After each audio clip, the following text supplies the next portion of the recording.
O texto que a gente leu, e vamos entrar já em nossa aula, em nossa meditação, o texto que a gente leu dá um pouco a ênfase, a tônica do que a gente vai estar tentando entender um pouquinho nessa noite. Pensar na mensagem cristã, na pregação cristã, é entender que a gente está pregando o Cristo. E isso é muito importante para a gente entender toda a métrica do pensamento cristão referente à homilia. Tenho certeza que boa parte de vocês já estão acostumados com esse termo. Homilia é o que dá origem à palavra homilética, que é o estudo do sermão, a pregação em si. Tá? E quando a gente fala sobre pregação cristã, a gente está falando sobre pregar o Cristo. E a gente vai estar falando sobre isso no decorrer para vocês entenderem como que isso é essencial para quando a gente pensa não só em culto forte, em abençoar a igreja, mas quando a gente pensa em mensagem cristã. Porque se a mensagem cristã ela não é baseada no Cristo, ela deixa de ser uma mensagem cristã. Ela passa a ser uma oratória, ela passa a ser uma mensagem judaica, ela passa a ser uma mensagem com um foco diferenciado, mas deixa de ser uma homilia cristã.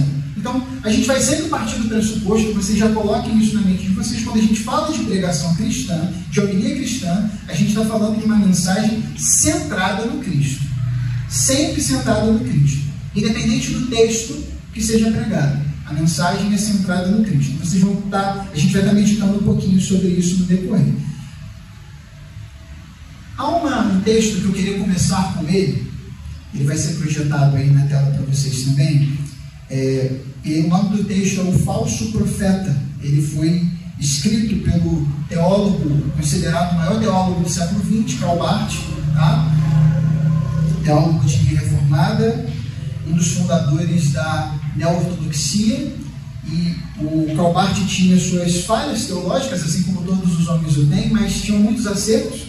E a gente vai estar analisando um texto que é um grande acerto do Karl Barth, que fala sobre os falsos profetas. Ele diz o seguinte: o falso profeta é o pastor que agrada a todo mundo.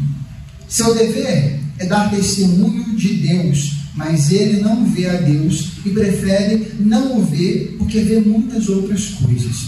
Segue seus pensamentos humanos, conserva-se interiormente calmo e seguro, evita habilmente tudo quanto incomoda. Não espera senão poucas coisas ou mesmo nada da parte de Deus. Pode calar-se, mesmo quando vê homens atravancando seus caminhos de pensamento, de opiniões, de cálculos e de sonhos falsos, porque eles querem viver sem Deus. Retira-se sempre quando devia avançar. Compraz-se em ser chamado pregador do Evangelho, condutor espiritual e servidor de Deus, mas só serve aos homens. Sonha, às vezes, que fala em nome de Deus, mas não fala a não ser em nome da igreja, da opinião pública, das pessoas respeitáveis e da sua pequena pessoa. Ele sabe que desde agora e para sempre, os caminhos que não começam em Deus, houve um erro de digitação, o caminho que não começa em Deus não é caminho verdadeiro, mas não quer incomodar nem a si mesmo, nem aos outros. Por isso é que pensa e diz: continuemos prudentemente e sempre alegres em nosso caminho atual, as coisas se arranjarão. Ele sabe que Deus quer tirar os homens da impiedade e que a luta espiritual deve ser travada. No entanto, prega a paz e a paz entre Deus e o mundo perdido que está em nós e fora de nós, como se tal paz existisse. Sabe que seu dever consiste em proclamar que Deus quis uma nova vontade, uma nova vida, mas não. Ele deixa reinar o espírito do medo, do engano, de Mamon, da violência. A muralha construída pelo povo, como diz Ezequiel 13:10, o muro oscilante e manchado. Ele o disfarça pintando de cores suaves e consoladoras da religião para o contentamento de todo o mundo. Eis o falso profeta. O texto de Karl Barth parte do pressuposto de que há 3 pontos que precisam ser centrais na caminhada de fé e no entendimento sobre a pregação cristã. Ele está falando que a primeira ênfase que deve ser dada é que a pregação cristã, que o foco do pregador, do pastor, deve ser levar a mensagem do Senhor, independente das questões circunstanciais que estão ao redor. Ele não leva a sua própria mensagem, ele não o faz de acordo com o seu entender, ele faz de acordo com o entender de Deus. E quando ele faz de acordo com o entender de Deus, essa mensagem incomoda ele, incomoda os que estão ao redor. Por quê? Porque a mensagem vinda do divino, ela vai ir em contraponto ao mundo decaído. Então, se ela caminha em direção ao mundo decaído, e se o pregador continua caminhando em direção ao mundo decaído, achando e continuando caminhando, sem se incomodar em fazer a vontade de Deus, e não só sem se incomodar em fazer a vontade de Deus, mas com medo de fazê-la, com medo de impactar o mundo, ele deixa de ser um pregador e um pastor do Senhor, ele se torna um falso profeta. E é sobre isso que o Calvart está afirmando. Então, quando a gente está falando sobre um púlpito forte, quando a gente está falando sobre uma igreja forte, a gente está falando de uma igreja que é norteada pela mensagem de Cristo. E vou usar uma afirmação que a gente usa normalmente: doa a quem doer. É a mensagem de Cristo. E a mensagem de Cristo, ela incomoda. E deve incomodar. O texto bíblico fala que o sacrifício de Cristo é a ação do Senhor, e o que Jesus faz, ela é constrangedora. Sabe por que é constrangedora? Porque deve constranger. Quando a gente olha para a cruz de Cristo, eu gosto de uma afirmação de Lutero. Lutero,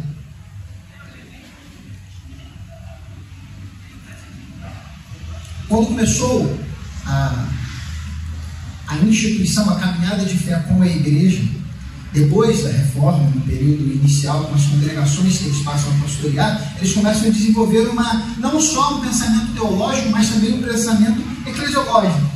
E quando eles começam a pensar eclesiologicamente, eles começam a retirar algumas coisas que eram romanistas, que vinham da igreja de Roma. E quando eles começam a tirar esses artifícios, um deles são as imagens, que eles entendem que são floreios e que não são necessários, um deles, Lutero não tira. Lutero, e se você for em uma igreja luterana, você vai ver, eles permanecem com Cristo na cruz. A imagem do Cristo na cruz. E ele diz que, diferente da mentalidade, da metodologia romana, de que aquilo era um foco de veneração, para ele não deveria ser um foco de veneração. Mas sim, quando olhássemos para o sacrifício de Cristo, quando olhássemos para a imagem de Cristo da cruz, deveríamos lembrar e sentir nosso rosto esbofeteado pela ação do que Jesus fez na cruz do Calvário. Tem que incomodar. O que a gente olha e o sacrifício de Cristo sempre tem que nos incomodar. Nos incomodar no sentido de nos tirar de uma mesmice humana e nos fazer caminhar em caminhada de santificação. Eu estou acabando falando de algo que eu vou falar mais à frente. Então eu vou pausar e vou voltar e a gente vai falar sobre santificação mais à frente. Tá? Até, se vocês tiverem alguma dúvida, a gente vai dar aquele momento de intervalo. Se for alguma coisa rápida, vocês podem sinalizar. Se for alguma coisa um pouco mais prolongada, a gente, no momento do intervalo, ou não sei depois, a gente vai abrir um momento para perguntas no final, tá? Então você escreve, eu não sei como que vai caminhar isso, anota, e você faz as perguntas depois, tá bom? Então, depois que a gente entende tudo isso, e é claro que a gente vai entender mais sobre isso no decorrer do que a gente vai estar meditando nessa noite, a gente precisa entrar um pouquinho no que a gente chama de fundamentos da homilia cristã. Eu acho que está o próximo slide, isso. Como eu falei, a homilia ela é cristã, ou seja, o foco é o Cristo. Tá? A pregação é a palavra de Deus pronunciada por Ele mesmo. Há uma definição latina que diz, acho que não está nesse slide, eu acho que está mais à frente, mas depois eu vou falar sobre ela, que diz o seguinte, que o evento de pregação é o Deus Lucturis, ou Loctur, que quer dizer o Deus que fala, locução do próprio Deus. Quando a gente está falando sobre pregação, a gente precisa entender de forma clara, e a gente entende isso, se a gente entende que a Bíblia é a palavra de Deus, e por isso citei lá no início, que os dois pontos de entendimento para a pregação cristã é o solo Christus e a sola Escritura. Entender isso norteia o pensamento cristão evangélico. Tá bom? Isso não tem a ver com somente uma mentalidade de um núcleo reformado. As 5 solas, elas são defendidas por todos os cristãos evangélicos, mesmo esses cristãos evangélicos não a entendendo de forma prática. Porque se você caminha em uma comunidade de fé cristã evangélica, ela vai defender que a Bíblia é a palavra de Deus. Ela vai defender que somente Cristo é o autor e consumador de nossa fé. Ela vai defender que somente a Deus deve ser dada a glória. Ela vai defender os demais pontos especificamente, que somente a Escritura é a palavra. Perdão, a mente às vezes falha, mas as 5 solas especificamente. Eu vou recitá-las diretamente, que aí a gente repete. Sola Escritura, sola Christus, sola Deo Gloria, sola Gratia, sola Fide. Tá? Somente a fé, somente Cristo, somente as Escrituras, somente a Deus a glória. Tá bom? Então, quando a gente fala sobre a mentalidade cristã, a gente precisa entender que o pregar Cristo e o pregar as Escrituras sempre vai partir do pressuposto de que a gente, quando entende que a Bíblia é a palavra de Deus, a pregação que se baseia na Bíblia, ela é a fala de Deus à comunidade de fé. Por isso, a pregação é a palavra de Deus pronunciada por Ele mesmo. Por quê? Porque nós lemos e expomos a palavra de Deus. Eu sei que parece ser um pouco contraditório quando é a gente que está trazendo a mensagem. Quando o Senhor está nos utilizando para sermos aqueles que trazem a mensagem. Mas se a gente entende que a pregação é justamente, independente do formato que ela é feita, ela é a exposição da palavra de Deus, e sempre deve o ser, a exposição do texto. Se a gente entende que é a exposição do texto, quem está falando é o próprio Deus, através de nós, através do nosso conhecimento, mas é o próprio Deus falando, tá? E isso a gente precisa entender. E isso nos traz uma responsabilidade muito grande. A gente vai falar um pouquinho sobre a nossa responsabilidade em si um pouco mais à frente, mas eu lembro que no início da minha caminhada, no início da pregação, no início dos meus momentos de pregação, é comum seminarista, eu acho que isso acontece com todo mundo, a gente começar a pontuar os erros do pastor. A gente fica sentado no mundo e fala assim, isso aí o pastor errou. Nessa aplicação o pastor errou na definição. Nesse ponto aqui, eu não faria dessa forma. E aí quando você vai lá para pregar, ou você erra mais, ou você faz do mesmo jeito. E às vezes a gente via o pastor e a gente começa a pensar nos pontos técnicos do sermão, né? E a gente começa a pensar, poxa, ele não usou a introdução nesse momento. Ele só fez o desenvolvimento. Ele não seguiu os 5 ou os 3 pontos. Ele colocou mais pontos ou colocou menos pontos. E depois de um tempo a gente vai vendo que na verdade isso em si não pode se tornar uma muleta para a nossa prática de pregação. Porque na verdade isso em si não importa tanto. Não importa tanto a formatação, desde que seja Deus falando. Porque quando é Deus falando, às vezes a nossa formatação é modificada. E isso é normal. Às vezes a nossa não quer dizer que a gente não deve se prontificar a preparar o sermão, a meditar na palavra, porque isso é responsabilidade nossa. Mas o que parte e é o que há além de nós aí, a parte do Senhor. E às vezes as coisas são modificadas. E quando a gente está no início, a gente não entende muito disso, a gente é muito técnico.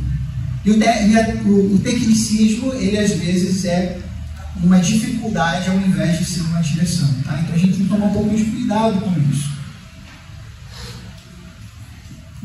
A pregação resulta da ordem dada à igreja de servir a palavra de Deus por meio de um homem chamado para essa tarefa. Isso é uma das definições. Tá? A primeira definição é que eu citei antes, que a pregação é a palavra de Deus produzida por Ele mesmo. Eu ainda coloquei algumas outras afirmações que eu queria meditar um pouquinho com vocês, que diz o seguinte: Deus utiliza como lhe apraz o serviço do homem que fala em seu nome a seus contemporâneos por meio de um texto bíblico. Como eu falei antes, é o Senhor que fala através do homem. E Ele usa esse homem do jeito que Ele quer. Do jeito que Ele quer. E quando Ele usa o homem do jeito que Ele quer, e ele desenvolve a mensagem através desse homem do jeito que ele quer, ele vai modificar e às vezes dar ênfases que são necessárias para aqueles que são contemporâneos àquele homem. Por isso, fala em seu nome a seus contemporâneos. Tá? A mensagem e a exposição da palavra, ela deve ter aplicações. E essas aplicações, entendemos, elas são dadas pela ação do Espírito Santo de Deus. Por isso que a gente fala que é Deus, através dele, falando em nós e também ele falando. Não especificamente nós. Nós somos, como eu falei no início, no momento da oração, eu sempre faço isso, somos alto-falantes. É a voz dele que passa e fala através de nós. E por que a gente precisa entender isso? Que isso não diz respeito só ao momento da fala, mas também ao momento da composição. Havia uma mentalidade, e essa mentalidade reinou por muito tempo em alguns grupos cristãos, graças a Deus isso tem sido modificado muito claramente, de que não precisava se preparar no sermão, porque isso era pausar o Espírito Santo. Tá? Você interferia na ação do Espírito Santo se você preparasse. Então você tinha que ler algum texto, chegar na hora você pregava. Isso era muito comum no meio pentecostal. Hoje em dia nós temos grandes pregadores pentecostais que montam o sermão e que defendem um estudo teológico, um estudo aprofundado. Isso, graças a Deus, passou. Mas havia essa mentalidade. Muitos ainda falavam que quando a gente estudava teologia e se aprofundava, a gente perdia a fé. Falava que a letra mata, né? É uma interpretação muito errônea dessa afirmação. E quando o texto bíblico fala que a letra mata, ela está falando especificamente sobre a ideia da lei. E de que a lei, ela tem uma direção, que é nos ensinar de que nós não conseguimos cumpri-la. Então, a direção era justamente essa, mas havia esse entendimento. Por que eu estou falando sobre isso? Porque quando a gente fala sobre a pregação e a mensagem cristã, desde a composição, é a ação do Espírito Santo nos guiando. Então, quando eu sento para buscar o texto, quando eu medito no texto em minhas devocionais, ou especificamente buscando o texto para a pregação, quando eu começo a formatar o sermão, é a ação do Senhor que está me guiando nessa direção, se eu entendo que a mensagem que vai ser pregada é a mensagem de Deus para a comunidade. Se eu confundo isso e começo a achar que é a minha mensagem que vai ser pregada, aí a coisa muda de figura. Quando eu paro de achar que eu paro de entender, na verdade, eu passo a me colocar no local do Espírito Santo, eu passo a achar que é a minha mentalidade que vai nortear o estudo do texto bíblico e que é a minha direção que vai não só compor o esboço do sermão, mas pregar, aí a coisa fica complicada. E aí o foco muda. E aí, sim, não é mais o Senhor falando, é eu falando. E aí deixa de ser uma igreja cristã, e aí deixa de frutificar a igreja. E aí passa a ser uma mensagem para massagear o meu ego e o ego das pessoas. E aí eu passo a ser um falso profeta, como a gente estava citando antes. Porque às vezes a gente tem a ideia de que o falso profeta é somente aquele que declaradamente ele prega uma afirmação herética, e não é isso. Porque às vezes a gente acha que heresia é somente um erro teológico, e heresia não é somente um erro teológico. Heresia é toda e qualquer deformação na mensagem, na exposição da mensagem da palavra, seja ela pregada ou aplicada à comunidade de fé. Então, se eu apresento um ensinamento herético, seja ele com falas ou com minha prática, eu sou um falso profeta. Isso é muito pesado e é muito sério a gente pensar. Continuando, a gente tem muita coisa ainda para meditar. Pastor, assim, né? A gente envereda no ponto, às vezes a gente vai falando até o final, mas eu não posso fazer isso. Então, a segunda afirmação, eu queria pensar um pouquinho com vocês, é que a pregação resulta da ordem dada à igreja de servir a palavra de Deus por meio de um homem chamado por essa tarefa. Em que sentido? Aquele homem, o homem que prega, ele é vocacionado por Deus e ele é escolhido pela comunidade de fé, ou seja, pela igreja, para fazer aquela função. Então, a igreja, o corpo de Cristo, que é dirigido pelo cabeça, que é o Cristo, coloca no púlpito um indivíduo, um homem, que é chamado pelo Senhor e que vai ser desenvolvido em sua vocação para ser ferramenta de Deus e ser o alto-falante do Senhor para aquela comunidade. Então ele vai expor, ele vai anunciar o Evangelho. E guardem essa palavra anunciar, porque a gente vai falar um pouquinho dela mais à frente. Tá? Então a anunciação da mensagem ela é importante para esse entendimento e o papel da igreja na escolha do indivíduo é fundamental. Porque se aquele indivíduo ele não tiver sido escolhido pela igreja, dificilmente ele vai ser o porta-voz do Senhor para aquela comunidade. Na verdade, ele não vai ser o porta-voz do Senhor para a comunidade. Porque quem coloca o mensageiro é a igreja, mas quem define que a igreja o coloca é o Senhor. Todo mundo aqui é batista ou tem alguém que é de alguma outra denominação? Sim. Não, porque eu vou usar uma definição de um dos princípios batistas, que diz o seguinte, que nós somos uma comunidade local, democrática, autônoma, uma comunidade local e autônoma, formada, agora vai fugir do princípio todo da cabeça, mas é justamente vinculado à ideia de que a comunidade local ela é democrática. Só que essa aplicação ela é vinculada à prática em si, mas na verdade nós somos teocráticos com princípios democráticos. Em que sentido? Nós defendemos que o Senhor fala através da congregação, por isso somos democráticos. Tá? A democracia ela se aplica nesse princípio, tá bom? Porque nós entendemos que é o Senhor que fala através da comunidade. Isso não é só um entendimento batista, tá bom? Isso é um entendimento cristão.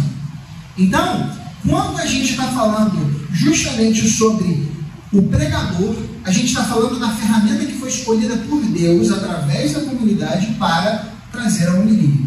Tá bom? Por isso que desde o início a gente está falando que é Deus falando através do indivíduo para a comunidade. Porque é Deus que guia, é Deus que dirige e é Deus que fala.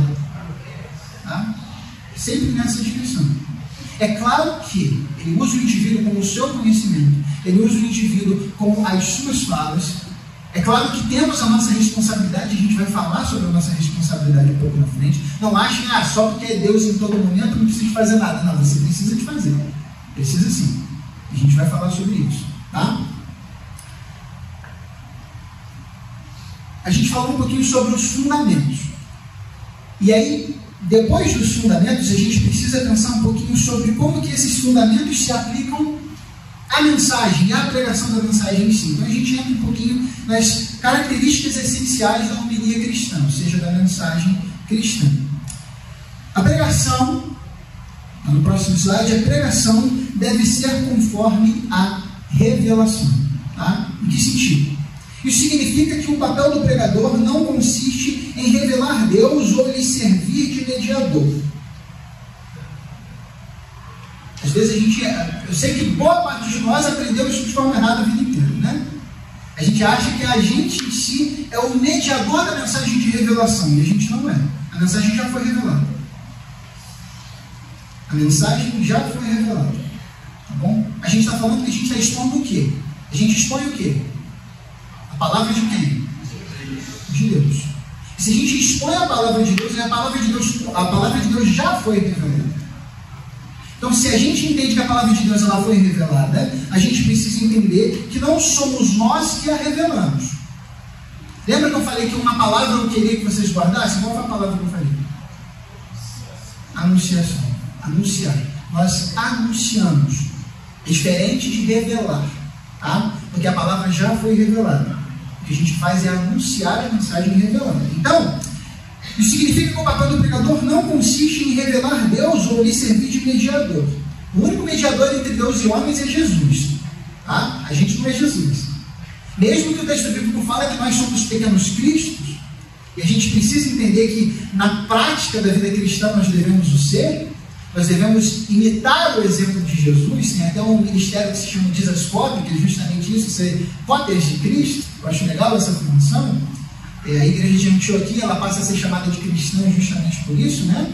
Porque eles estavam vivendo uma prática. Primeiro que essa palavra cristã no primeiro momento é pejorativa, né? E é interessante como que a gente o ser humano e o cristão em si, a gente readequa aplicações, né? A cruz era um símbolo de quê? De tortura. E para a gente ela passou a ser símbolo de quê? De vida, de ressurreição.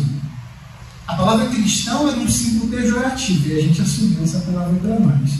Por quê? Porque a gente entendeu a definição verdadeira dela: pequenos cristos, aqueles que imitam o exemplo de Jesus. Então, mesmo quando nós entendemos que nós somos pequenos cristos, que nós imitamos o exemplo de Jesus, isso vai no sentido de que a gente, na busca da santificação, na caminhada de fé, a gente vai se distanciando do pecado e cada vez mais nos aproximando de Jesus. Mas isso não quer dizer que a gente vai ser totalmente igual a Cristo, nunca o vamos. Tá? Nem na glória.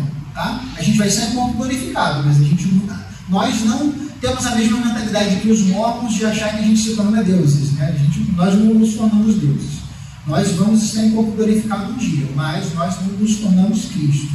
Bom, a gente vai se parecendo com Ele, o caráter dele vai se apresentando a nós. Então, quando a gente entende isso, a gente entende que o evento da pregação é o Deus locutor. Em que sentido? É o Deus que é o locutor. Tá? É o Deus que fala. Todo mundo aqui já ouve rádio, né? Hoje em dia a gente escuta mais podcast, né? Eu gosto de ouvir podcast. Tem gente que não escuta, mas eu gosto de ouvir. Às vezes a gente está fazendo as coisas em casa, ou até na igreja, eu estou preparando alguma coisa que é mecânica. Quando eu estou estudando texto, não. Mas quando eu estou preparando algo mecânico, a gente consegue estar ouvindo uma coisa e fazendo outra. Na verdade, quando está fazendo mecânico, tá? Porque eu sou homem, e o homem faz uma coisa de cada vez, né? Não tem como fazer mais de uma mulher. A gente só consegue fazer quando é mecânico. Por exemplo, quando a gente está dirigindo, a gente consegue dirigir para pensar, porque se tornou mecânico. A gente vai sem pensar. A gente passa a marcha e vai indo embora sem pensar. A mesma coisa acontece quando a gente está fazendo, por exemplo, cortando papel, imprimindo um boletim, imprimindo algum estudo, escaneando, a gente consegue ouvir outras coisas. E quando a gente escuta a voz quando a gente está escutando através do telefone, é o telefone que está falando? É o telefone que está falando? Quando a gente está ouvindo um áudio, é o telefone que está falando? Não. É o locutor através do telefone. Tá? A mesma coisa é a mensagem, a pregação do Evangelho. O Senhor, Ele nos utiliza como sua ferramenta, mas é Ele que está falando. E por isso que a gente tem que entender, e a gente vai falar um pouco mais à frente, que isso não só diz respeito ao momento da pregação em si, mas toda a liturgia cultica, que ela deve ser respeitada como a ação de Deus em nosso meio. Porque se ela não for respeitada como a ação de Deus em nosso meio, ela perde o sentido da sua prática, porque ela deixa de ser culto. Porque o culto, ele é a nossa prática para Deus, é nós prestando culto, e é o Senhor falando a nós através do culto. Tá? Então a gente precisa entender essa ação do culto. Então a nossa ação perante o Senhor, e é sempre nós que prestamos o culto. Tá? Sempre somos nós que prestamos o culto. Deus não cultua ninguém. A gente que cultua Ele. Só que Ele responde o nosso culto. E como que Ele responde o nosso culto? Com a sua presença. A presença dEle no nosso meio, a presença dEle através da palavra, a presença dEle através dos louvores, a presença dEle através da iluminação, do entendimento da palavra. Não vai todo nesse sentido. Tá? Então, não é então questão para nós de revelar o que quer que seja, nem de uma revelação que passaria por nós. Devemos, em todas as circunstâncias, respeitar o fato de que o próprio Deus se revelou. É o que a gente chama de epifania. Tá? A revelação do próprio Deus. A gente vê isso no texto bíblico e a gente entende que a palavra é epifania.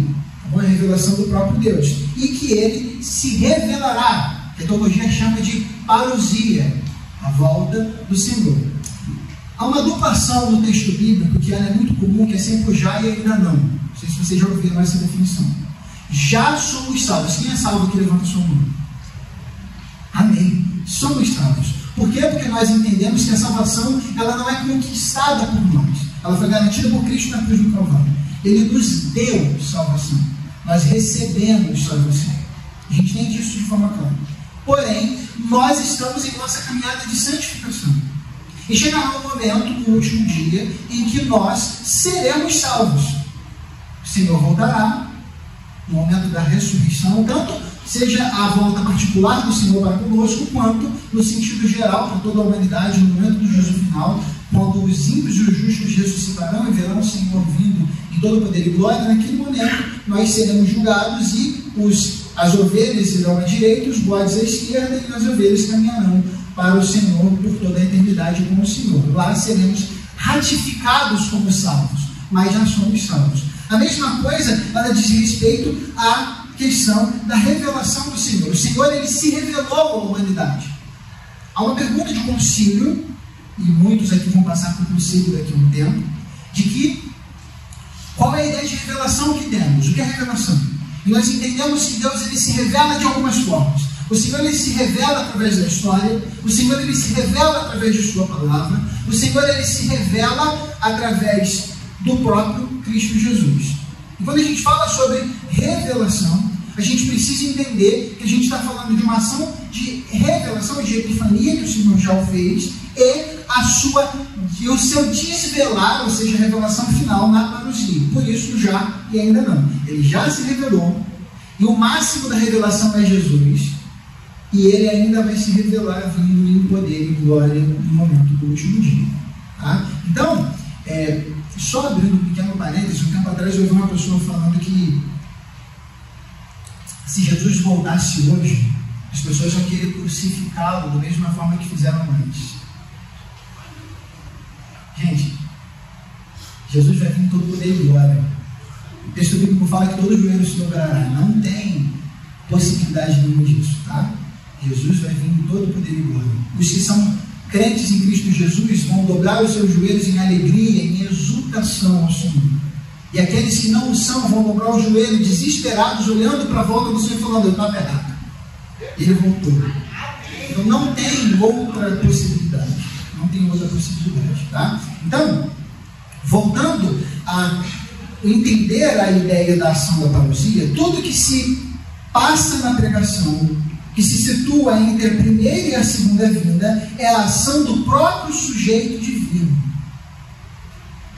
Tanto a revelação, ação de epifania, quanto a revelação, ação de parousia, quanto a mensagem do Senhor sendo pregada é a ação do próprio Senhor, ou seja, a ação do próprio sujeito divino. A revelação é um círculo fechado em que Deus é o sujeito, o objetivo e o termo médio. Em que sentido? O Senhor é o sujeito da pregação. O Senhor é aquele que age através do objetivo final, ou seja, a gente prega para a honra e glória do Senhor, tá? O objetivo final, ou seja, o sujeito, ele fala através de nós, o objetivo, ou seja, para a honra e glória do Senhor, e o termo médio. Em que sentido? Tanto a nossa capacitação quanto a iluminação da mensagem. Tá? Então, tanto o ponto inicial, quanto o desenvolvimento, quanto o final é Deus. E ele nos utiliza como ferramenta para isso. Por isso, sujeito, objeto e termo médio. A gente está falando ainda sobre características, né? E depois das características, a gente pensa um pouquinho sobre as consequências da prática desse entendimento. Se eu entendo dessa forma, se eu passo a praticar a mensagem, eu passo a pregar e entender que a mensagem é o Senhor falando através de mim. Eu entendo que a Bíblia é a palavra de Deus, ela não contém, ela é a palavra de Deus. E eu faço a exposição da palavra para a comunidade no intuito de fortalecê-la, no intuito de trazer a mensagem do Senhor e que ela se desenvolva nos corações dos irmãos. Então, quando eu aplico nesse entendimento, respeitando o Senhor e buscando na palavra do Senhor o foco, o objetivo e o desenvolvimento da igreja. Quando eu faço isso, quais são as consequências? Como que isso se aplica? Primeiro, é que nós não temos que expor a verdade de Deus sob uma forma estética, usando imagens inúteis ou apresentando Jesus através de efusões sentimentais. A gente tem que tomar muito cuidado quando a gente vai fazer a exposição da mensagem. E às vezes, para fazer certas aplicações, a gente acha que é totalmente necessário que eu me utilize de muletas para o entendimento. E às vezes essas muletas, elas acabam gerando mais problema do que solução. Vou dar um exemplo. Algum de vocês aqui já pregou explicando a noção de trindade? Já fizeram isso na igreja? Explicar a trindade. Os pastores já fizeram. A trindade é um dos conceitos mais difíceis da teologia. Na verdade, é o conceito mais difícil da teologia. Tá? O próprio Agostinho de Hipona, que cunha a definição da palavra trinitas, trindade, ele mesmo não a explica muito bem. Até porque a gente está falando de um conceito que não é totalmente explicável. Tá? Por que não é totalmente explicável? Porque é Deus. E se a gente explica Deus, ele deixa de ser Deus e a gente se torna Deus, tá? A gente não consegue explicar, a gente fala do que ele revela. A gente anuncia, né? A gente está falando sobre isso. A gente anuncia a sua revelação. Mas às vezes, para a gente explicar esses conceitos complexos, a gente cria alguns subterfúgios. Por exemplo, quantos aqui já usaram a questão da água para explicar a Trindade? Estado sólido, líquido e gasoso. Utilizaram o ovo para explicar a Trindade, a casca, a clara e a gema. Sabe qual é o problema de fazer isso? A gente faz uma heresia, você sabia? Você sabia que quando a gente utiliza isso, a gente faz uma heresia? Sabe qual é o nome dessa heresia? Modalismo. A gente fala que Deus, ele se apresenta em modos, tá? Ele se apresenta na figura do Cristo, na figura do Espírito Santo e na figura de Deus Pai. Não seriam três pessoas, seriam três modos. E isso é heresia. Então, quando a gente se utiliza de imagens, eu vou dizer para vocês, às vezes, por exemplo, você vai explicar para a criança o conceito de trindade. Você vai acabar usando esses exemplos. Só que o que você tem que fazer é tomar cuidado de explicar. Não é isso. Não é isso. Eu estou explicando para você entender o máximo que a gente consegue fazer, ainda mais na sua idade. Mas não é isso. Deixa claro que não é. Porque a gente está se utilizando de floreios que, na verdade, não são nem necessários e nem adequados para esse entendimento. Não há outra forma de explicar a Trindade a não ser explicando que Deus é único e que se apresenta em três pessoas. Um em essência, mas três pessoas distintas. Como que é isso, pastor? É isso. É isso. A ideia de unidade de Deus é diferente da nossa ideia de unidade. É uma triunidade. Para o nosso conceito humano, para a nossa mente humana, isso não cabe, porque nós somos um.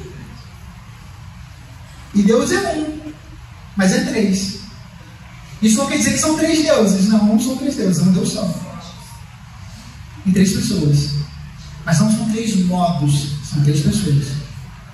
Então, a gente precisa tomar cuidado com esses subterfúgios, ou seja, essas imagens inúteis. E se elas forem necessárias, a gente sempre tem que partir do pressuposto de que elas não podem gerar mais problema do que solução. Tá? Outro ponto que a gente tem que tomar muito cuidado é na hora da exposição, a gente vai falar um pouquinho disso mais à frente. Eu vou dar um intervalo daqui a pouquinho, tá, gente? Vocês entenderam, tá bom?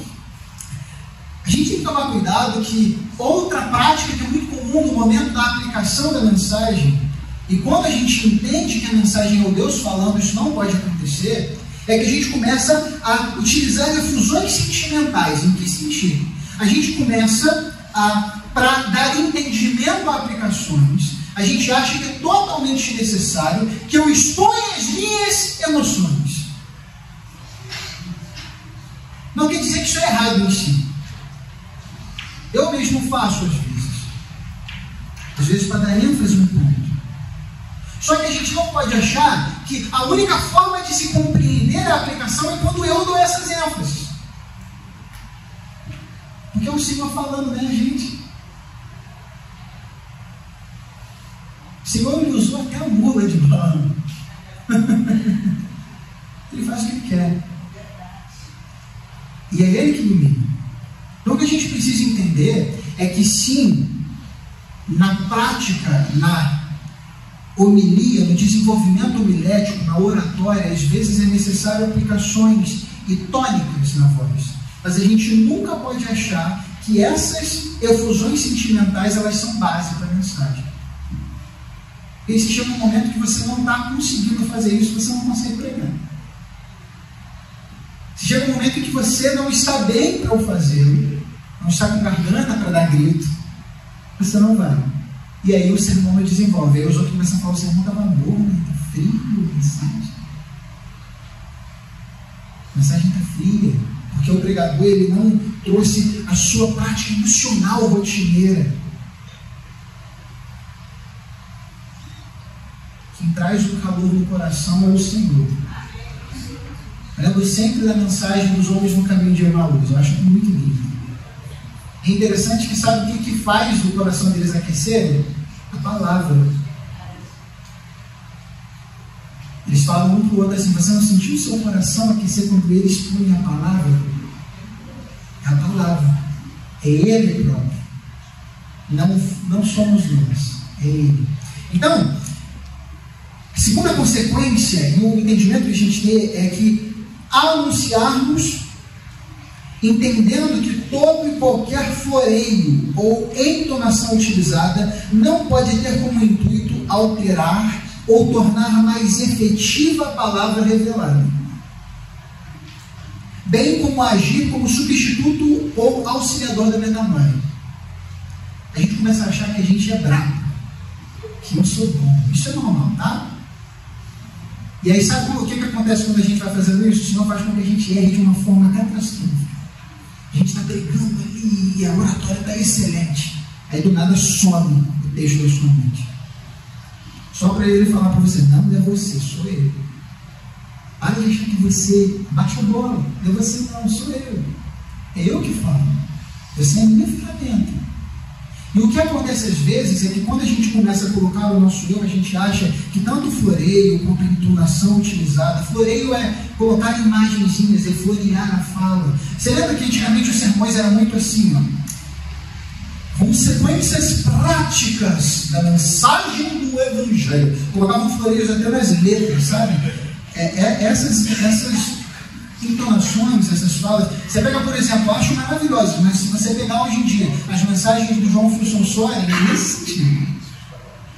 Lê o texto que é maravilhoso, mas o sermão você acaba tendo essa dificuldade, porque são muitos floreios, que era da época, era prática da época. Tá? Se você pegar, por exemplo, aquelas traduções de Herbert Richards, mais antigas, é nessa pegada, né?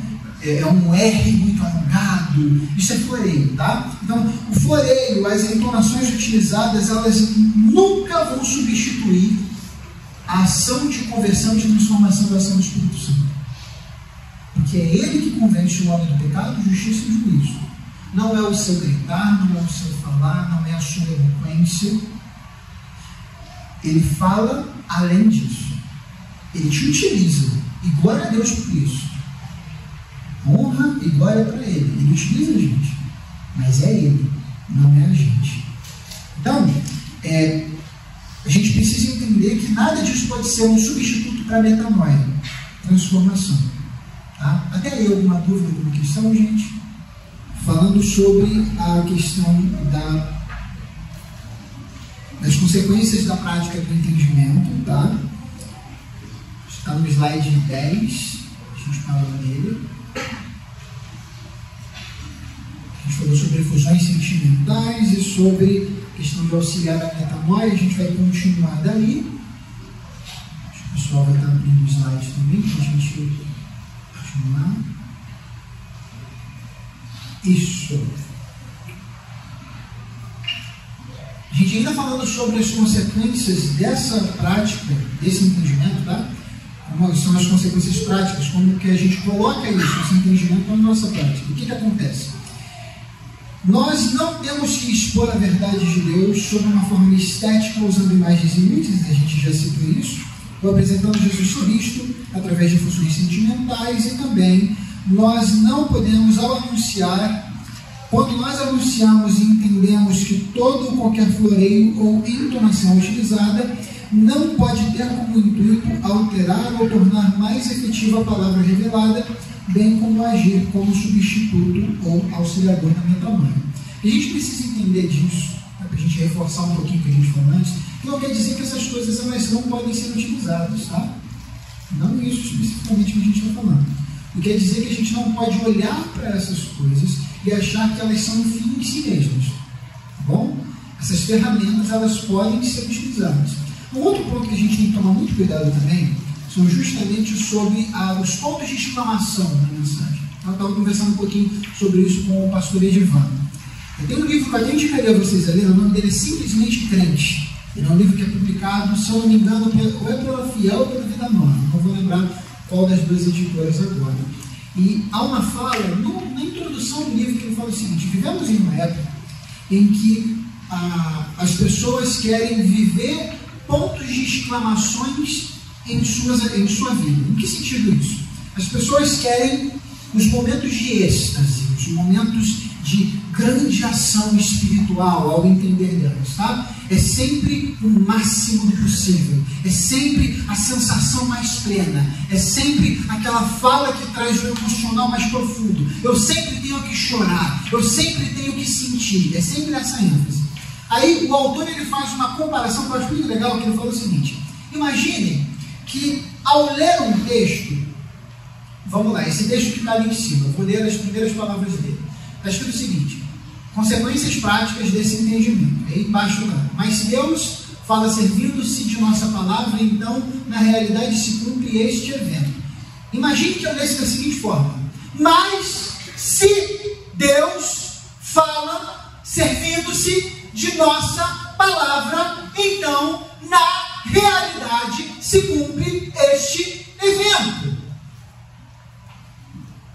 Quando eu vivo em extremos, quando o extremo é necessário, ele perde o sentido.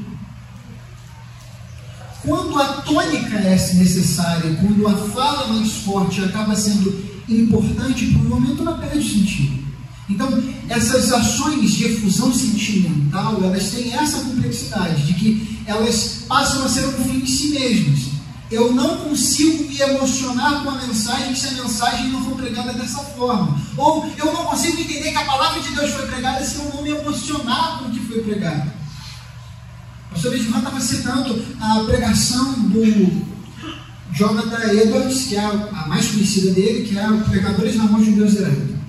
E a primeira vez em que ele prega esse sermão, ele pregou na comunidade de Chifé, onde ele estava, e não houve nenhuma ação nisso. Depois a segunda, e ele pregou com toda a ênfase que ele dava.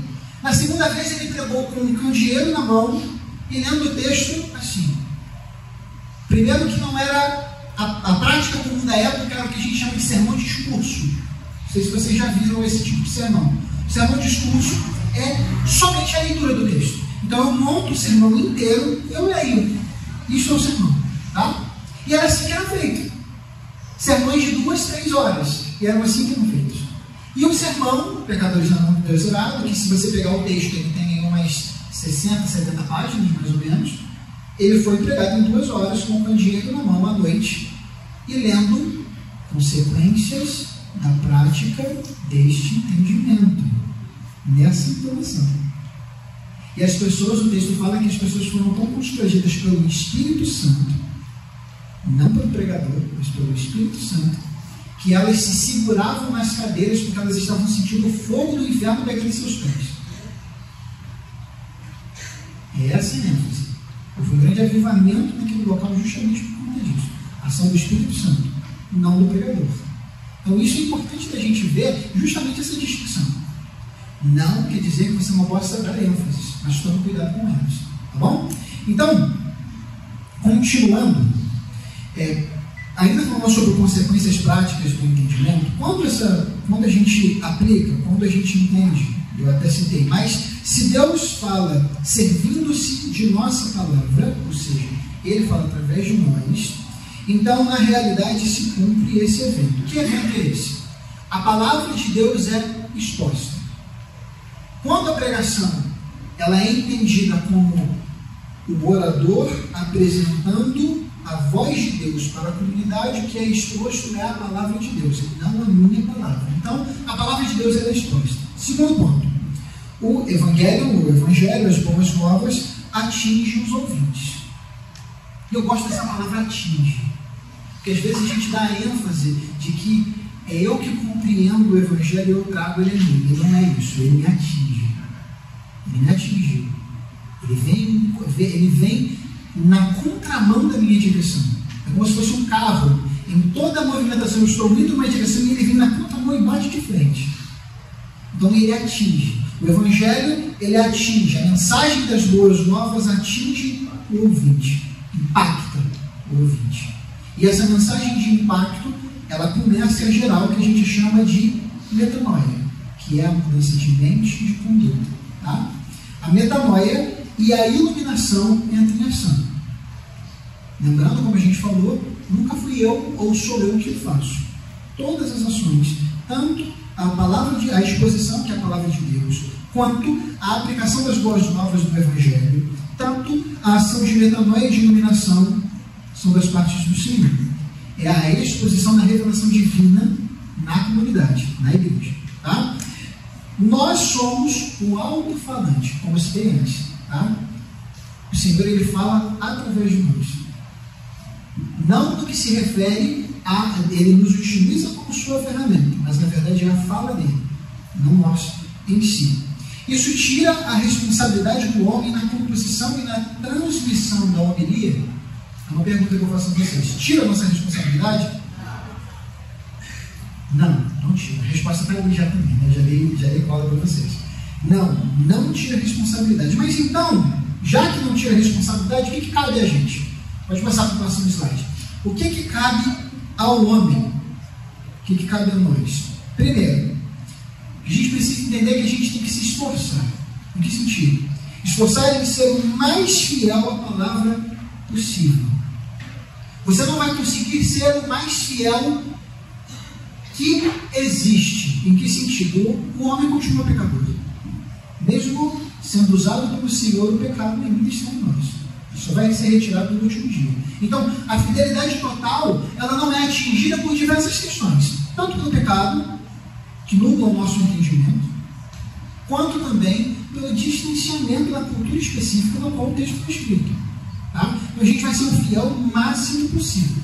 Vou te falar um ponto de infidelidade que eu acredito que vocês já fizeram. Eu fiz. Tá? Vou falar uma infidelidade com o texto. Quem aqui já pregou em Eclesiastes? Eclesiastes 1. Mas todo mundo conhece, né? Eclesiastes 1. Primeiro fala o pressuposto, depois entra. Vaidade das vaidades, tudo é vaidade, né? Quantas vezes você já ouviu falando que você tem que tomar cuidado porque a futilidade, a vaidade, ela traz problemas para a sua vida e mulher não pode usar maquiagem, mulher não pode usar brinco, e vai diversos pressupostos em cima disso. Eu não fiz essa aplicação, mas eu já fiz várias vezes falando que a vaidade em si é o que o texto está falando, é a futilidade, não é isso que o texto está falando. A palavra que é utilizada ali é Havel. Havel é o mesmo nome de Abel, tá? Havel é sopro. Se for uma tradução literal, seria sopro dos sopros, a vida é um sopro. Se a gente vai numa tradução de aplicação, a vida acaba. Quando o texto foi traduzido para o português, por João Ferreira de Almeida, pastor da Igreja Reformada da Holanda, quando ele traduziu o texto para o português, a palavra vaidade tinha um outro significado, isso em 1600 e pouco. O significado da palavra vaidade, sabe o que era? Aquilo que se vai, aquilo que acaba. Por isso que quando o texto apresenta vaidade, ele não está falando de futilidade, ele está falando daquilo que acaba. Só que como o texto em português que a gente utiliza, às vezes é um pouco defasado, a gente acaba fazendo uma aplicação indevida do texto. A gente é infiel no texto. Então a gente tem que tomar muito cuidado com isso. Porque a gente está apresentando algo que não é o que a palavra está falando. Não é a revelação que a gente está apresentando. A gente está fazendo incursões em cima da revelação. A gente está falando do nosso entendimento. Uma coisa que às vezes a gente erra também é de achar que o texto é de múltipla interpretação. Isso é errado. Existem múltiplas interpretações, mas ele não é de múltipla interpretação. Quando você escreve um texto, por exemplo, você coloca na parede, na sua geladeira. Você escreveu assim, querida, mandou uma mensagem para sua esposa. Querida, hoje em dia eu não põe mais em geladeira, não, só que manda mensagem no WhatsApp. Vamos lá, mandou uma mensagem no WhatsApp. Querida, está na geladeira a carne para a janta. pegue-a e coloque no micro-ondas. Pronto. Volto às 10. Você mandou a mensagem. O seu intuito era falar o seguinte: pega a carne, coloca dentro do micro-ondas, liga para esquentar, come, e eu chego em casa às 10 da noite. Tá? A sua esposa entendeu da seguinte forma: coloca a carne em cima do micro-ondas, vou usar os dois termos, da esposa ou do esposo, porque os outros vão falar que eu estou sendo sexista aqui, não é a ideia, não é essa. Falar que eu estou sendo preconceituoso contra a mulher, não é isso. Tá? Só estou dando um exemplo. Então, ela colocou o prato em cima do micro-ondas, ligou o micro-ondas, e ela ficou desesperada porque achou que vai chegar 10 horas da manhã do outro dia. Vou dar um exemplo que aconteceu comigo, tá? A gente estava indo para... Eu estava indo em Foz do Iguaçu. Eu, minha esposa, meu irmão e minha mãe. Meu irmão de criação, que é meu primo. E na ida para lá, ele mandou uma mensagem para sua mãe, para minha tia. Ele é meu irmão, porque a gente foi criado junto, eu não consigo chamá-lo de primo, é meu irmão. Mas ele mandou uma mensagem para sua mãe, avisando que ele tinha pegado o avião. A ideia era essa, ele botou assim: mãe, o avião vai sair agora. Tá? O avião vai sair agora. Só que o corretor ortográfico modificou a palavra. Falou assim: o avião vai cair agora.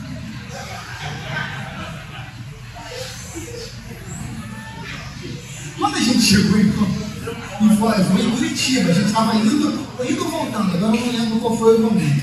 Quando a gente chegou no local, tinha 3 milhões de mensagens de ligação dela, desesperada, porque achou que o avião ia cair.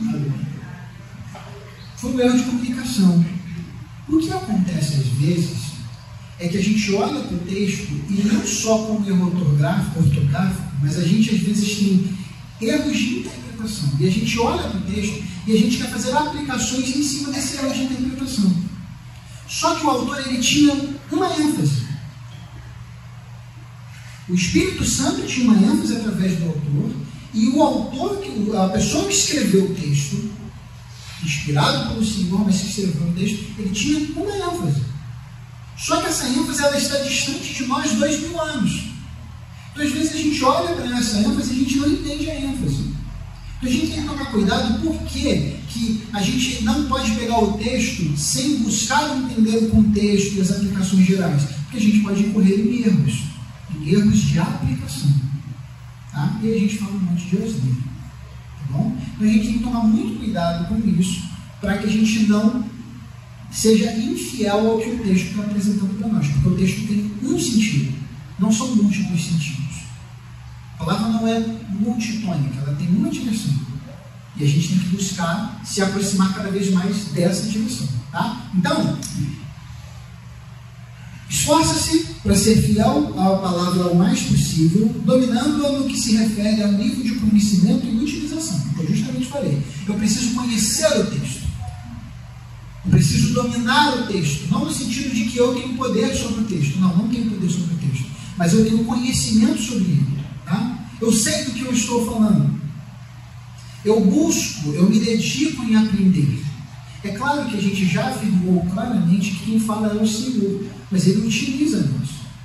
Então o que eu preciso entender é que eu preciso buscar, eu preciso conhecer. Eu tenho que saber do que eu estou falando. E aí como que a gente faz na questão da utilização também? Para utilizar o texto, além de dominado, como que eu preparo um sermão, eu preparo uma mensagem? Eu preciso ter intimidade com o texto. Não só intimidade com o texto, eu preciso ter intimidade com o Senhor do texto. Eu preciso ter relacionamento com Deus. Eu preciso ler a palavra, eu preciso fazer meu devocional.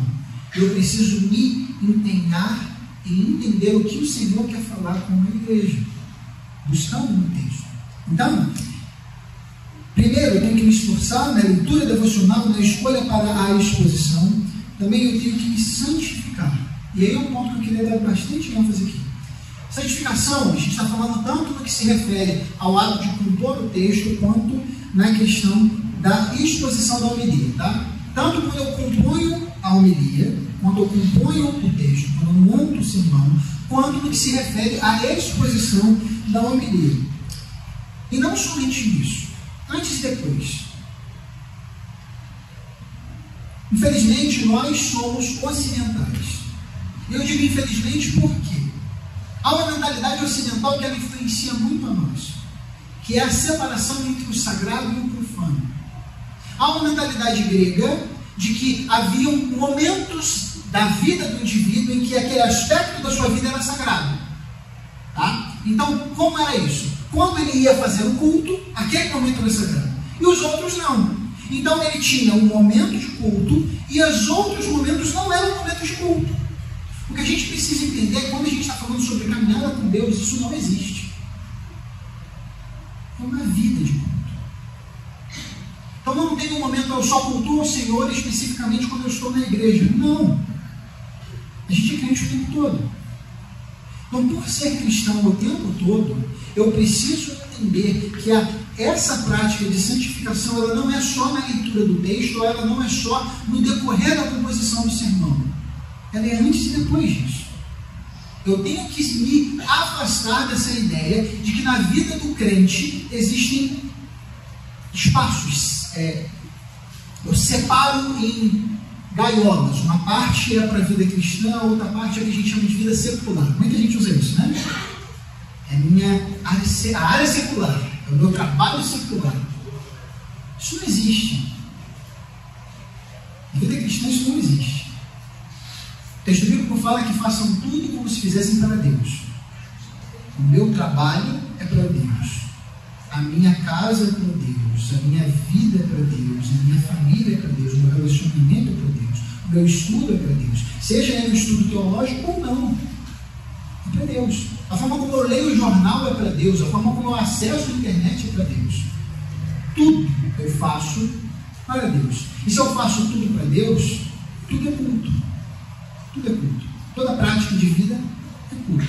Isso não quer dizer também que eu não valorize os aspectos e os momentos litúrgicos. A gente vai falar disso um pouco mais à frente. Tá? Eles precisam ser valorizados como tal. Eles são santificados para essa função. Mas eu preciso entender que a minha busca de santificação e a preparação do sermão, ela não acontece somente no momento em que eu sento para ler o texto. Ela acontece antes. E ela acontece depois. Tá? Eu gostava de uma prática que o professor falava. Professor, não foi meu professor. Liguei tanto dele que a gente acaba falando professor, né? O pastor do seu chat. Ele falava que a gente precisa ruminar o texto bíblico pelo menos umas 60 vezes antes de pregar. Eu acho que é uma expectativa até muito grande para a gente. Ele fazia isso, tá? Ele lia 60 vezes o texto antes de pregar. Tanto que ele já não, no momento do sermão, ele já não lia mais o texto, ele falava de cor, por conta das quantidades de ler. E depois dele pregar, ele falava que ele sentava e ele ficava meditando no que ele pregou. Para que aquilo não tivesse só impacto na comunidade, mas também impacto nele. O que a gente precisa entender é que isso tem a ver com a caminhada de santificação, porque não é só em um momento. O sermão ele é preparado antes, ele é desenvolvido na minha vida anteriormente, até antes de eu escolher o texto em si, porque na verdade é o Senhor que escolhe através de mim, mas depois. Tanto no que se refere àquela frase que a gente muito diz, que tem muita gente que faz também, né, que faz o que eu digo, mas não faz o que eu faço. Eu prego, e o que adianta? A gente prega a mensagem, falando para os irmãos queridos, leiam a palavra de Deus. E eu passo a semana inteira sem ler a Bíblia. Sejam pacificadores. Aí o irmãozinho entra no gabinete para conversar comigo e fala umas asneiras para mim, eu quase levanto para bater nele. A minha prática de vida não está condizendo com a mensagem que está sendo pregada. Então ela só está dando ênfase à congregação e não está atingindo minha vida. Então eu deixo de ser uma ferramenta valorosa. Eu deixo de ser importante no que se refere a ser o meio em que o Senhor está falando. Porque aquilo só está impactando os outros e não impacta em mim. Eu estou começando a achar que é eu que estou pregando e não é Deus que está pregando através de mim. Então isso é perigoso. Tá? Então, referente à questão da santificação, é entender que na vida cristã não tem essa questão de sagrado e profano. Tudo é culto ao Senhor. Entender também que a homilia cristã, ela é neotestamentária. No que se refere à referência, no que se refere à base e à ótica. Como assim? Isso quer dizer que eu só posso pregar o Novo Testamento, pastor? Não. Eu por muito tempo fiz isso, tá? No início da minha caminhada eu só pregava o Novo Testamento. Falava, não, o Velho Testamento é a escritura judaica. Não quero saber. Tive um pouco de dificuldade com a questão de judaísmo nos períodos, então eu acabei me distanciando bastante do Antigo Testamento, que é um erro, tá? O Antigo Testamento é a palavra de Deus. Eu não posso fazer. Às vezes a gente entra em radicalismos que são muito complexos, tá bom? Então a gente tem que tomar muito cuidado. O equilíbrio assim é a melhor coisa. Mas o que acontece é que a minha ótica no Antigo Testamento sempre é baseada no Novo Testamento. É um erro homilético e exegético quando eu olho para o Antigo Testamento pelo Antigo Testamento se eu sou cristão. Se eu sou judeu, beleza. Eu não reconheço o Novo Testamento, então beleza. Mas como cristão, o que me faz compreender o Antigo Testamento é o Novo Testamento. É a minha chave hermenêutica. Eu olho para o Antigo Testamento baseando na ótica neotestamentária. É por isso que faz sentido afirmar que eu posso pregar toda a Escritura como uma Escritura cristã. É por isso que faz sentido eu falar que eu posso pregar o Antigo Testamento falando de Cristo. Porque eu olho para o Antigo Testamento com uma ótica de Cristo. E eu posso enxergar as afirmações veterotestamentárias na ótica de Jesus. E aí eu exponho para a igreja que não vai fazer sentido para a igreja. Porque se eu aplico questões do Antigo Testamento sem fazer essa ótica, eu passo a ser legalista.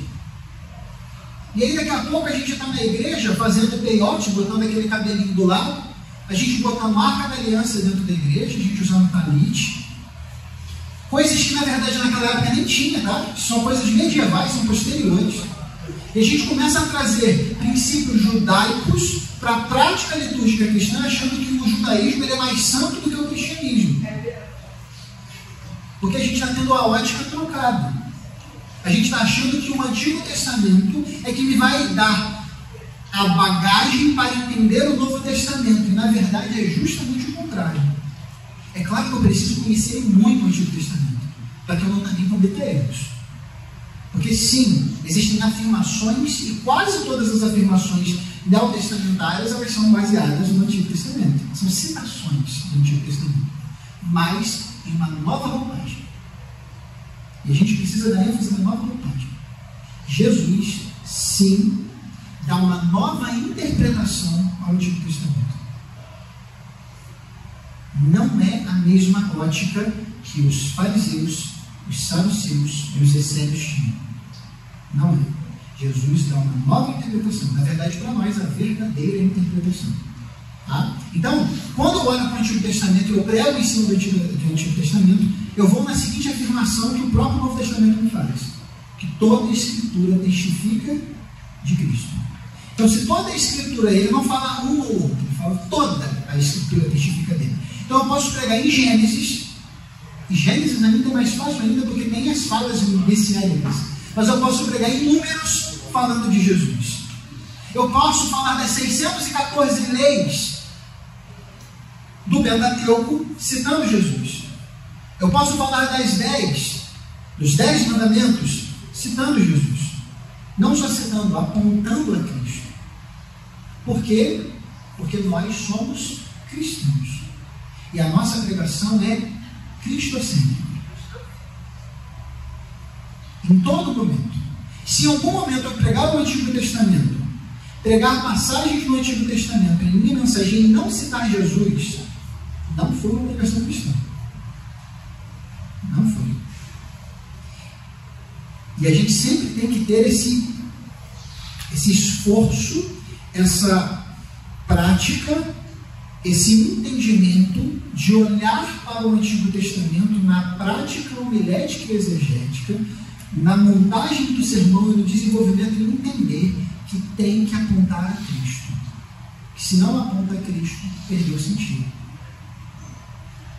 Então, pensar com a ótica tanto no que se refere à mensagem neotestamentária, ou seja, a homilia cristã é neotestamentária e cristocêntrica, ou seja, Cristo é a revelação máxima. Não há outra maior do que Cristo. Tá? O nosso entendimento sobre a palavra de Deus é em Cristo. Eu entendo que a Bíblia é a palavra de Deus porque Cristo me disse isso. Então é em Cristo. É revelação em Cristo. Até porque foi Ele que...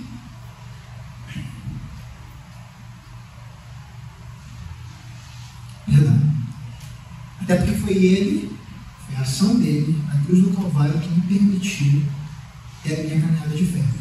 Então isso inicia uma ênfase, uma tônica muito grande em nossa prática de leitura bíblica e de aplicação hermenêutica e exegética. Tá?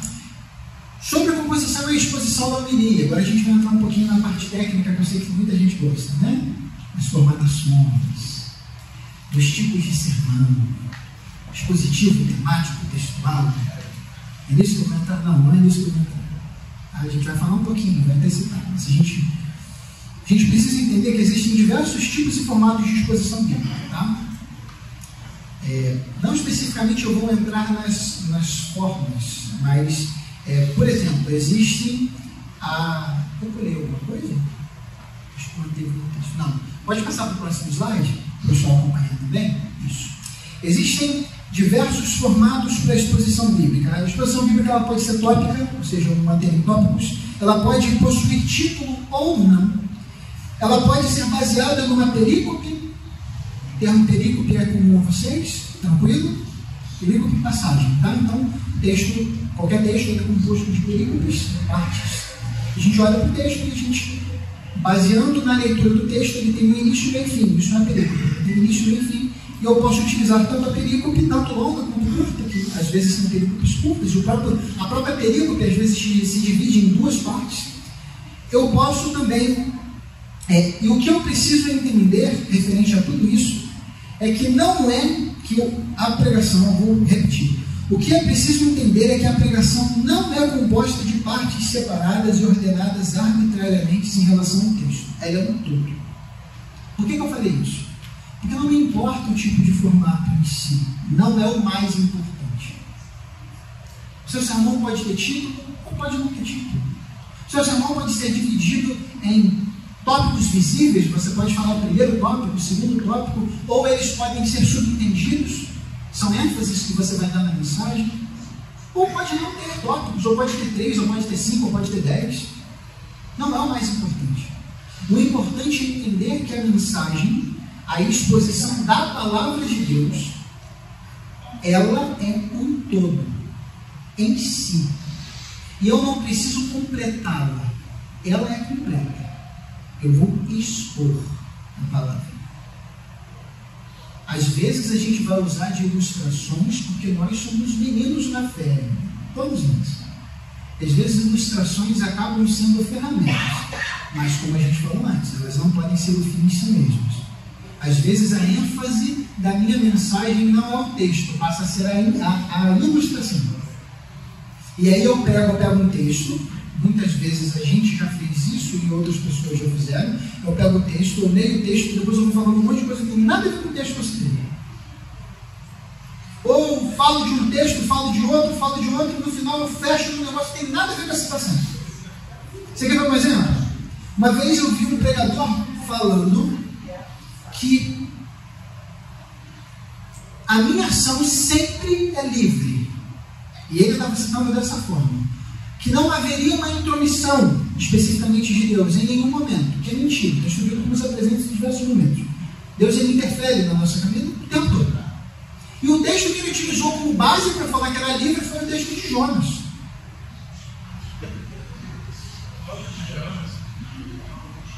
E ele não entendeu o texto de Jonas. É justamente o contrário. Então o que a gente tem que tomar cuidado é não só de ser fiel ao texto, mas não criar uma outra história em cima do texto. Eu vi uma citação do pastor Hernandes Lopes, numa pregação que ele fez para Fiel, foi aquelas conferências da Fiel, né, Fiel de pastores, e ele estava falando sobre pregação expositiva, e aí, em um dos momentos, ele fala que ele viu um pregador se utilizando, começou a pregar, falando sobre Sansão, e especificamente ele estava falando que Sansão, ele matou um animal, a passagem que Sansão mata o leão, e depois Sansão ele volta, pega o mel e leva para sua família. Ele come e os seus pais também comem. Todo mundo aqui já leu o texto de Juízes da história de Sansão, né? Isso foi um erro de Sansão, tá? Sansão, ele era nazireu, ele não poderia fazer. Ele não poderia tocar em animais mortos. E quanto mais ingerir o alimento que foi desenvolvido dentro do animal morto. O que esse pregador fez foi o seguinte, ele leu e falou, olha só, você vai encontrar leões em sua caminhada. E você vai matá-los, em nome do Senhor. E depois, você ainda vai usufruir do melhor, que é o mel. E ainda vai compartilhá-lo com os seus. Só faltou ele falar que a vitória tem sabor de mel. Ele entendeu o texto totalmente errado. E aplicou totalmente errado. Porque ele criou uma história em cima do texto. Não precisa. O texto é completo. O que a gente tem que fazer é estudar ele. É anunciá-lo. Nenhum floreio que eu vou fazer ele pode ser o fim dele mesmo. A mensagem ela pode compor todas essas formas, desde que eu me mantenha fiel ao texto. Tá?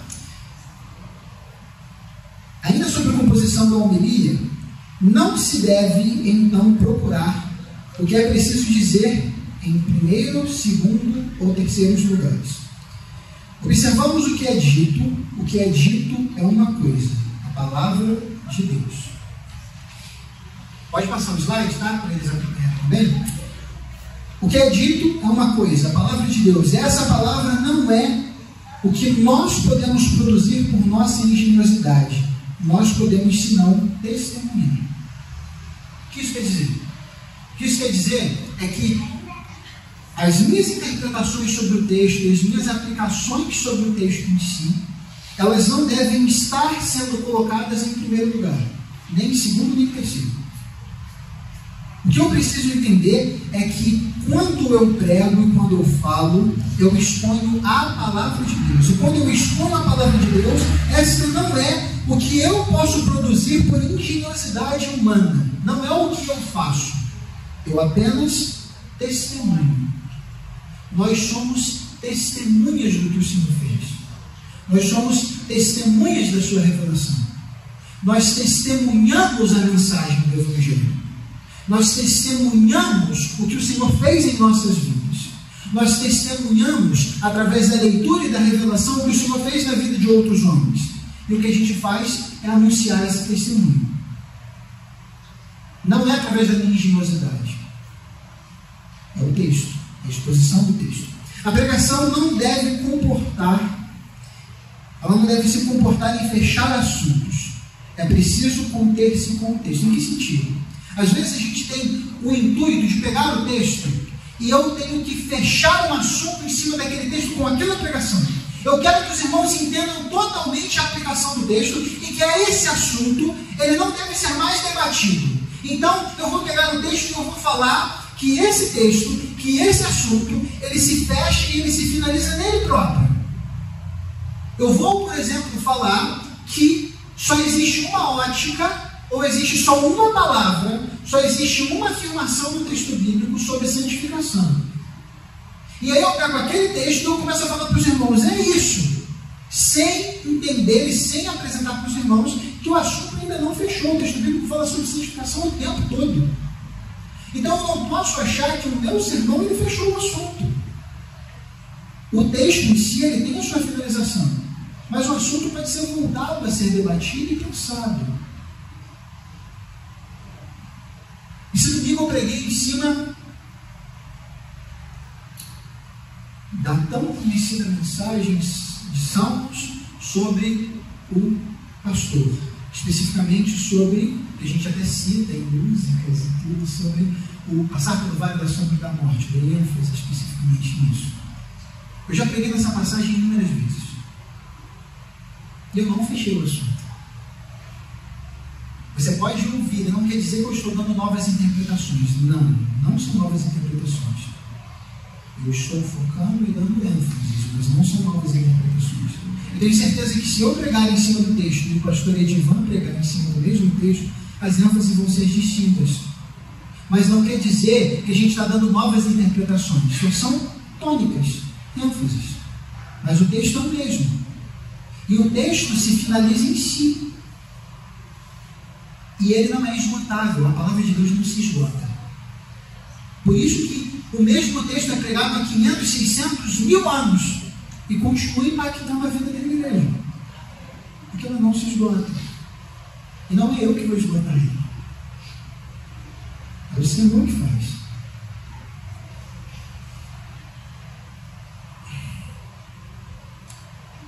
Não se deve então procurar o que é preciso dizer em primeiro, eu já citei. A pregação não deve comportar e fechar o assunto, é preciso contentar-se com o texto. Também o que a gente precisa entender é quando a gente está falando sobre homilia, a gente está falando sobre uma ferramenta eclesiástica. Em que sentido? Existe um caráter homilético, existe um caráter eclesiástico na homilia. A mensagem, ela tem um caráter eclesiástico, ela tem uma ferramenta, como a gente está falando desde o início, culto forte, igreja saudável. Então, a mensagem, ela tem uma característica que se aplica à comunidade de fé, ou seja, ela tem características eclesiásticas. Ela vai dar tônicas, ela vai dar direção à eclésia, à igreja, à comunhão dos irmãos, à comunhão dos santos. É no meio da chamada igreja que a pregação tem lugar. Na igreja.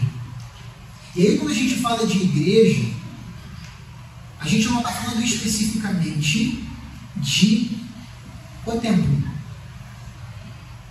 A gente está falando da comunhão dos santos. E aqui eu não estou fazendo uma apologia a desigrejados, tá? De forma alguma. O que a gente precisa entender de forma clara é que a igreja não é o templo. A igreja somos nós. Somos nós, tá? Não sou eu. Eu sozinho não. Somos nós. Juntos. Sozinho eu não sou igreja. Sozinho eu sou embaixador, mas eu não sou igreja. É errado quando eu falo eu sou igreja. Não, nós somos igreja. Alguém aqui, o pessoal já viu com certeza a família Adams. Lembra do mãozinho da família Adams? É uma mão sem corpo, né? Isso não existe na igreja. Não tem mão sem corpo. Se você cortar a sua mão e jogar, ela vai cair e não vai cair morta, não vai ser andando. Isso não existe, isso é história. O que a gente precisa entender é que no que se refere à igreja, nós somos igreja. E a mensagem cristã, ela tem tônica para a igreja.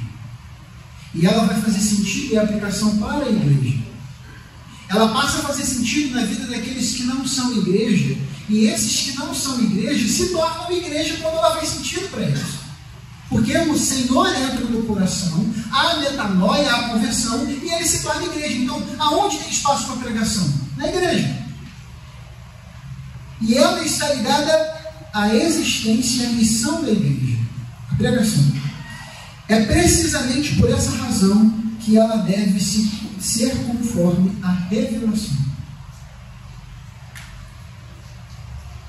Se o que é pregado para dar tônica à igreja não é a palavra de Deus, se o que é pregado para dar ênfase e direção à igreja não é a palavra de Deus, a igreja não é igreja. Porque só faz sentido igreja quando a palavra é pregada.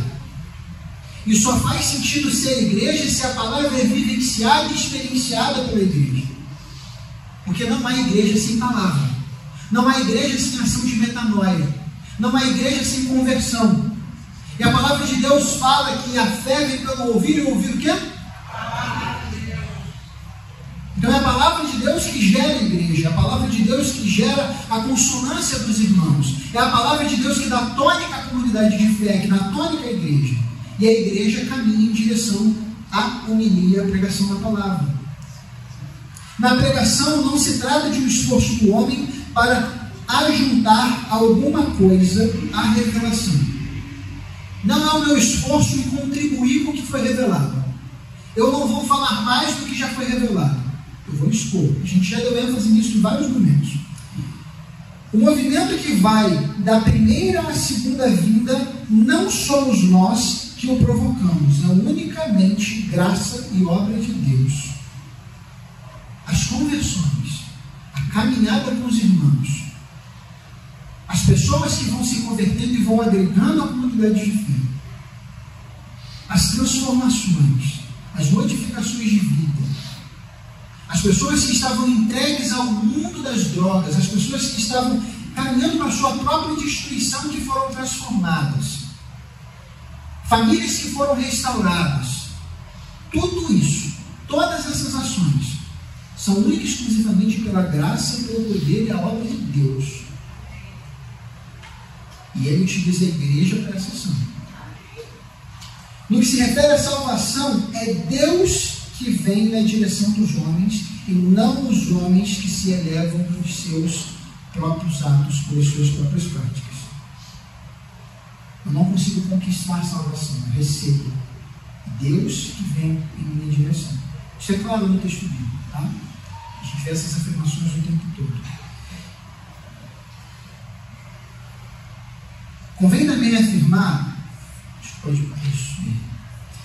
convém afirmar então que a igreja, meu texto está um pouquinho cortado, então vou ler ele na frente. Convém afirmar então que a igreja autêntica é caracterizada pelo ensino puro do Evangelho. O cumprimento do ID, tanto no aspecto missional quanto doutrinário e discipular, e a correta administração das ordenanças. Que sentido isso? Primeira parte do texto que eu afirmei diz o seguinte, que convém afirmar que a igreja autêntica é caracterizada pelo ensino puro do Evangelho, ou seja, a pregação das boas novas do Senhor, sem floreios, todas as citações que a gente citou, todas as afirmações que a gente citou. Isso leva a comunidade a cumprir o ID. E a cumprir o ID em que sentido? Cumprir o ID tanto no aspecto missional, ou seja, partir por todo mundo e pregar o Evangelho a toda criatura, tá? Todo mundo também na nossa vizinhança, né? Porque às vezes a gente pensa em pregar lá longe e esquece de pregar no nosso bairro, no nosso rua, então, no ID, todo mundo. Porém, também no que se refere ao aspecto doutrinário discipular. O texto bíblico nos apresenta que, e a tradição também, que a fé cristã ela é baseada na doutrina dos apóstolos. Em que sentido? Na interpretação e na ação que o Espírito Santo deu na vida dos apóstolos, a mensagem neotestamentária. Que a gente defende como igreja apostólica. Quer dizer que ninguém vai ter tipo de apóstolo, não, tá, gente? Os apóstolos, vou usar a palavra do pastor Augusto Nicodemus, ele diz que se você encontrar alguém que se chama apóstolo, você olha para ele e se assusta porque você está com um vampiro ou com um monstro na sua frente, ele tem mais de 2000 anos. Porque os apóstolos já morreram, né? Então, o que a gente precisa entender é que quando a gente fala sobre a mensagem apostólica, que nós somos uma igreja apostólica, pois estamos baseados na doutrina dos apóstolos. É essa sucessão apostólica que é necessária. A mensagem dos apóstolos continuou sendo pregada até hoje. Chegou até nós. Início da sucessão. Os primeiros pastores que fundaram o movimento batista, de forma geral, o pastor John Smith e o Thomas Hughes, Thomas Hughes que era advogado, depois se tornou pastor, e aí tem o primeiro movimento que é chamado de Batistas Gerais, depois se unem aos batistas particulares, e ambos caminham em conjunto a partir de 1800. Não vou entrar tanto na história dos batistas agora, mas o primeiro racha que acontece nesse movimento é que o John Smith ele tinha plena certeza de que eles não poderiam se configurar a igreja, porque eles, diferente da igreja anglicana, que tinha um homem que foi discípulo de fulano, que foi discípulo de Pedro, Pedro, ele batizou Pedro e o outro batizou até chegar lá, ou seja, uma sucessão apostólica, nesse sentido que eles entendiam, que o cara que estava na frente ele tinha que ser batizado por alguém, que tinha sido batizado por outro, por outro, por outro, até que essa sucessão chegasse especificamente. Enquanto John Smith entendia isso, e Thomas Hughes, junto com um grupo daquela comunidade, não entendia. A maioria foi para esse caminho e se tornaram menonitas. Tá? Enquanto o grupo que era fiel ao entendimento de que a doutrina dos apóstolos ela é a palavra. E a sucessão apostólica que mantém a igreja unida na mensagem do Evangelho é a palavra. Esse entendimento é o que manteve e que continua mantendo nós como batistas. É um dos princípios, tá? A igreja apostólica. Nós somos igreja apostólica por conta desse entendimento. Gerou alguma dúvida na cabeça de vocês ou foi claro? Eu vi que teve gente que ficou ali fechado assim. Se tiver, depois vocês colocam isso como pergunta que eu explico melhor, tá? Que não é a tônica. Mas, oi? Tá, já estou acabando. Já estou acabando, tá, gente? A homilia no meio eclesiástico é a ferramenta central para que tais características sejam expostas e desenvolvidas. Em que sentido? Quando a gente está falando sobre as práticas doutrinárias e discipulares na igreja, eu falei sobre doutrina, mas a gente precisa entender que essa doutrina ela é inculcada na vida dos irmãos através do discipulado, da caminhada em conjunto, tá? Dos ensinos discipulares da igreja. Então, quando há essa caminhada discipular e direção, isso confirma que a igreja é uma igreja autêntica, tá? A igreja verdadeira do Senhor. E a homilia é o que faz essa tônica, é o que dá essa direção, para que essa caminhada ela se torne coesa. O que a gente precisa entender também, e aí é o ponto final, é que o culto, ele é uma homilia viva. Em que sentido? Pode botar no último slide, gente, eu estou vendo isso daí. A gente precisa entender que a homilia, ela está para além do momento de oratória. Quando a gente fala sobre a pregação, a mensagem pregada, a homilia cristã, ela está para além da oratória. Lembra que a gente falou que a nossa vida é um culto? O texto bíblico fala que a fé vem pelo ouvir e ouvir a palavra de Deus. Mas esse ouvir, especificamente, ele não é somente no que se refere à audição. O que a gente está falando aqui é de entender que o ressoar da mensagem ele atinge todos os âmbitos da vida. E esse ressoar da mensagem falada, ele também é vivida, porque se ela não for vivida, ela não faz sentido. Então, quando a gente está falando de homilia, quando a gente está falando da mensagem cristã, essa mensagem cristã, ela transborda na vida do crente. Então, ela não é só no momento da pregação. A mensagem, a homilia cristã, ela se divide nos outros aspectos do culto. Eu tenho o costume de falar, quando eu vou orar antes de entregar na igreja, que eu peço ao Senhor que Ele continue falando assim como Ele já falou através da liturgia, como Ele já falou através dos louvores, como Ele já falou através da comunhão dos irmãos. Por quê? Porque a liturgia é a homilia, o louvor é a homilia, a comunhão é a homilia e a pregação é a homilia. A gente não está diminuindo a pregação, mas o que a gente entende é que os outros aspectos também são pregações. Quando a igreja é cristocêntrica, quando a mensagem do Senhor transborda para além da pregação em si. E aí, a direção do culto e o dirigir o culto vai caminhar no sentido de louvar e engrandecer o nome de Deus. Os louvores vão enaltecer o Senhor, e não vai ser cantado ou pregado a heresia dos louvores. E aí a comunhão dos irmãos vai transbordar da mensagem que foi pregada. E aí os irmãos, quando ouvirem que devem ser amáveis uns com os outros, eles vão ser amáveis uns com os outros. E aí, os irmãos na sua prática diária da igreja, eles vão se transbordar da mensagem que foi pregada. Havia uma prática puritana que era muito bonita. Os puritanos, eles pregavam no domingo de manhã, eles saíam do momento do culto, de dentro do templo, eles iam para casa, os pais pregavam a mesma mensagem para os filhos antes do almoço. No decorrer da semana eles iam ruminando aquela mensagem, eles iam colocando em prática, e no outro domingo eles traziam como que foi a vivência daquela prática semanal para o dia do Senhor. Por quê? Porque a mensagem da homilia ela transbordava para além do momento de culto específico da igreja. Ela continuava no decorrer da semana. Então o que a gente precisa entender é que, de tudo que a gente já falou especificamente, eu queria fechar com uma afirmação que ela não é minha.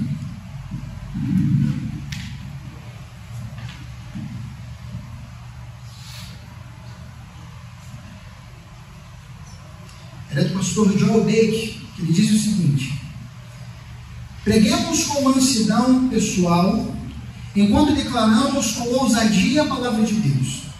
Renunciemos todas as tentações para ganhar o coração das pessoas, o coração das pessoas, não para nós mesmos. Em vez disso, que a afirmação de João Batista seja a nossa regra. O homem não pode receber coisa alguma se do céu não lhe for dada. Vós mesmos sois testemunhas do que vos disse. Eu não sou o Cristo, mas fui enviado como o precursor. O que tem a noiva é o noivo. O amigo do noivo que está presente ouve muito, se regozija por causa da voz do noivo, pois esta alegria já se cumpriu em mim. Convém que ele cresça e que eu diminua. O verdadeiro pregador que experiencia da palavra é o pregador humilde, porque ele é verdadeiro amante de Cristo em busca da santidade.